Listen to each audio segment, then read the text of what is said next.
मित्रांनो, तुम्हाला आपलं शेत दाखवतो, पण शेताला पण नाव असतात ते दाखवतो. पप्पा तुला माहित आहे का रे? नाही नाही मग का माहित होतील तुला? सांगू का? सांगेन. हे बघ, हे आहे ना या समोरचा हे खांबळ्याची ताली. हे बघ मित्रांनो, इथं खांबळा आहे ना त्याच्यामुळे त्याचं नाव खाली.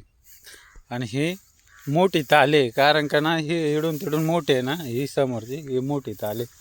आणि हे बाजूचं आहे ना, हे माहिती आहे रे तुला? नाही. हे बघ, हे ना मोरीचा वावर आहे. हे पहा मित्रांनो, इकडं मोरी आहे, त्याच्यामुळे इकडं मोरीचा वावर सांगतात. आणि हे खालचं आहे ना, हे खालचा हे माहिती आहे रे? काय? खडकाची पुंडी. हा, ही खडकाची पुंडी आहे मित्रांनो. थांबा पुढं दाखवतो. आणि ही समोर खाली दिसते का इथं ती आहे ना, माहीत आहे का नाही रे? ती ना चिंचाची पुंडी आहे बरं का. कारण का ना मित्रांनो, इकडं ना चिंच आहे, आंबट चिंच, त्याच्यामुळे तिचं नाव चिंचाची पुंडी पडली. इथं ही समोर दिसते की आंबट चिंच आहे. आणि हे खालचा वार माहीत आहे रे? मोठा काय नाव आहे? मोठा बांध नाही, आंब्याचा बांध आहे तो. हा, हे बघ पोरांनो, हे शिकून घ्या तुम्ही. हे आंब्याचा बांध आहे, कारण का हे पहा मित्रांनो, सगळ्यात मोठा आंबा आहे आपलावाला.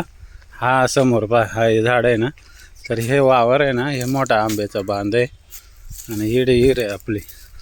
आणि तिकडचं वरचं माहीत आहे का पप्या? तिकडं आपलं हा गव्हाळी. पप्याला गव्हाळी माहीत आहे. आणि अजून एक वरचे पट्टे ते माहीत आहे का तुला?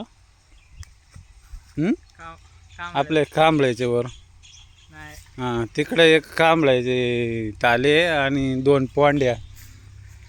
तर मित्रांनो, असे ना नावा प्रत्येक वावराला एक नाव राहतं. तुमच्याकडं आहे का नाही माहीत नाही, पण आमच्याकडं प्रत्येक एक ठराविक. कर बाबा, आता येईल ना लक्षात तुझे सगळे वावरात. हे कोणतं आहे मागचा? ही मोठी ताली. आणि